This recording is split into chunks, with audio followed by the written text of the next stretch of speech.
parole aux associations.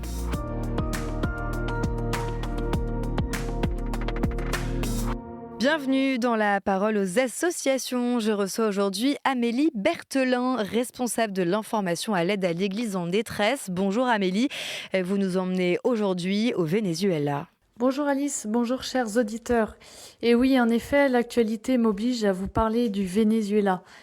Vous avez déjà tous mesuré l'ampleur de ce double séisme qui a eu lieu, je ne vais pas revenir dessus, mais je voulais surtout vous partager les témoignages édifiants que nous avons reçus de l'église locale, et notamment des régions les plus pauvres, comme le diocèse de Petare qui est situé à côté de Caracas. Dans ce diocèse, 90% de la population vit en dessous du seuil de pauvreté. Et pourtant, face à l'urgence, cette zone s'est transformée en une plaque tournante logistique et médicale essentielle.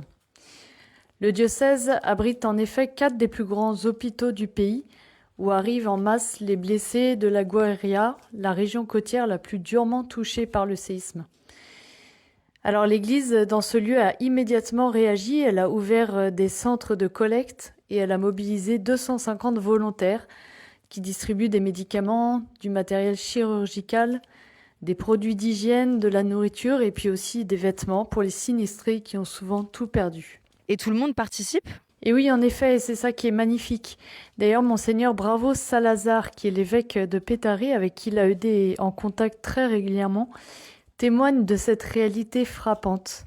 Il nous dit que même ceux qui n'ont rien donnent tout. Il témoigne notamment de l'histoire de 2 cordonniers de Petare.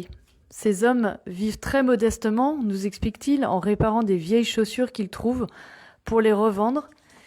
Mais comme ils ont été très touchés par ce drame, ils ont choisi d'offrir les 50 pierres entièrement remises à neuf qu'il leur restait pour les victimes.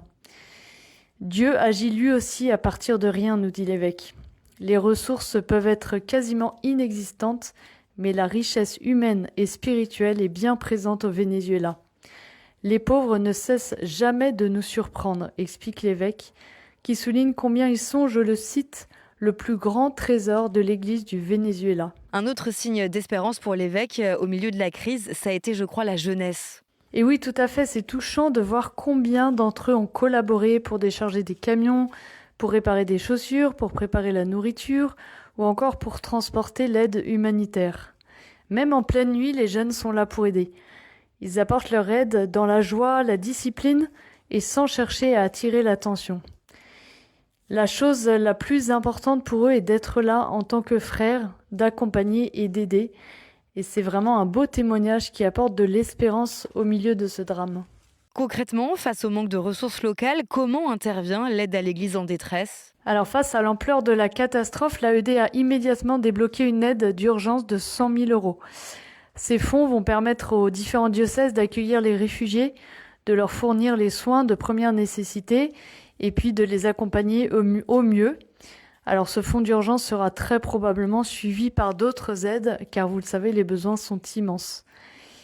Et puis, au-delà des biens matériels, l'Église déploie aussi un accompagnement humain, psychologique et spirituel pour toutes les victimes et les soignants.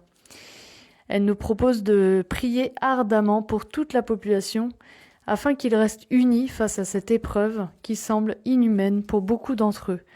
Alors, à l'approche des vacances, surtout n'oublions pas le Venezuela et prions pour eux. Merci beaucoup Amélie Berthelin pour cette dernière chronique de la saison. On se retrouve à la rentrée. Bel été sur KTO Radio. La parole aux associations.